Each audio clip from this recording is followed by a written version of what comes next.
निष्पक्ष और प्रतिनिधित्वपूर्ण वैश्विक व्यवस्था, fair and representative global order.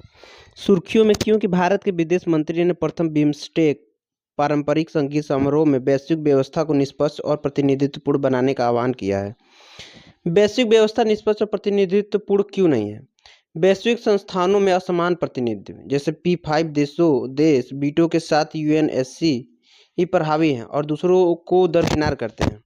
Global south की उपेक्षा, ग्लोबल नॉर्थ मतलब औद्योगिक देशों के पास IMF में 9 गुना अधिक मतदान शक्ति है। उदाहरण के लिए अमेरिका के पास 16.49% मतदान शक्ति है, जबकि यह केवल 4.22 वैश्विक जनसंख्या का प्रतिनिधित्व करता है।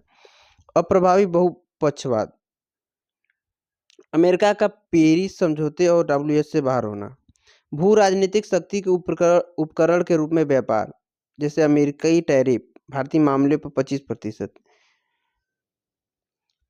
जलवायु परिवर्तन की असमानताएं, विकसित देशों में बड़े पैमाने पर उत्सर्जन किया, लेकिन इससे सबसे अधिक प्रभावित ग्लोबल साउथ हुआ है। उदाहरण के लिए 2025 में फिलीपींस हाइटवेव। प्रौद्योगिकी और ज्ञान का विभाजन, 100 कंपनियां मुख्यतः अमेरिकी चीन वैश्विक R&D मतलब रिसर्च एंड डेवलपमेंट का 40% नियंत्रण करते हैं, जिससे शक्ति केंद्रीकरण होता है। निष्पक्ष और प्रतिनिधित्वपूर्ण वैश्विक व्यवस्था के लिए आगे की राय क्या हो सके? बहुपक्षीय सुधार मतलब G4 देश Brazil, Germany, Bharat, Japan UNSC अस्थायी सीटों के लिए एक दूसरे के दावे का समर्थन करते हैं। बहुपक्षवाद का औपनिवेशीकरण, voice of global south summit वैश्विक व्यवस्था को न्यायसंगत बनाने में भारत की भूमिका को रेखांकित करती है। रियो डी जेनेरियो घोषणा का क्रियान्वयन, ब्रिक्स 17वां शिखर सम्मेलन ने समावेशी AI शासन और IMF कोटा में बदलाव की मांग की है। डिजिटल और तकनीकी अंतराल को समाप्त करना, ओपन सोर्स समावेशी डिजिटल पब्लिक इंफ्रास्ट्रक्चर को बढ़ावा दिया जाना चाहिए। भारत का digital public infrastructure global south के लिए एक मॉडल के रूप में प्रस्तुत किया गया है। जलवायु न्याय, साझा लेकिन विभेदित उत्तरदायित्व, जैसे फ्रेमवर्क को मजबूत बनाना चाहिए और उन्हें मौजूदा आर्थिक एवं जलवायु चुनौतियों के हिसाब से अद्यतन करना चाहिए।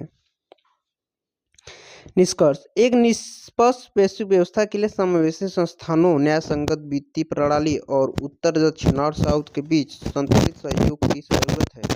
भारत जैसे उभरते देश न्यायपूर्ण और प्रभावी विश्व व्यवस्था बनाने में अहम भूमिका निभा सकते हैं। हिंद महासागर में भारत की रणनीति, India strategy in Indian ocean.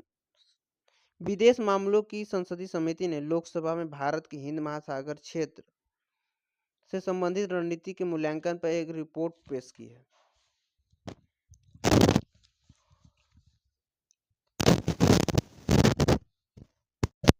Hind महासागर क्षेत्र का महत्व, दुनिया का तीसरा सबसे बड़ा महाद्वीप जहां विश्व में 1/3 जनसंख्या निवास करती है। संपूर्ण व्यापार केंद्र, वैश्विक तेल शिपमेंट का 2/3 भाग यहाँ से होकर गुजरता है। भारत की जीवन रेखा, भारत के 90% व्यापार और लगभग सभी तेल आयात इसी क्षेत्र से होते हैं। रणनीतिक संपत्तियां, भारत के पास इस क्षेत्र में 24 लाख वर्ग किलोमीटर EEZ है। हिंद महासागर क्षेत्र में भारत की रणनीति नीतियां हैं कि पड़ोसी पहले, SAGAR security and growth for all in region और महासागर 2025 सीधा।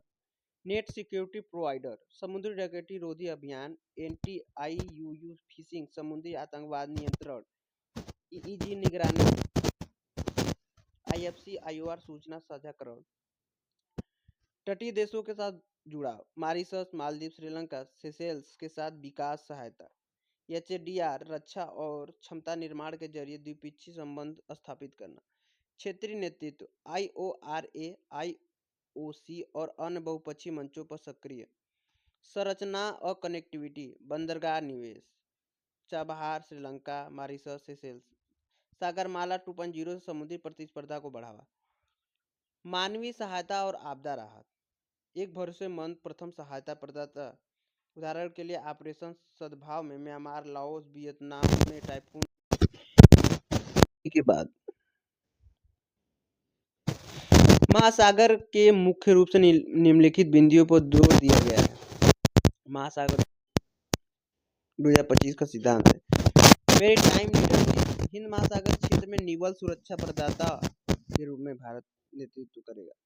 समुद्री क्षमताएं भारत की संलग्नता और अन्य गतिविधियों के दायरे का विस्तार करके क्षमताओं का विस्तार करता है।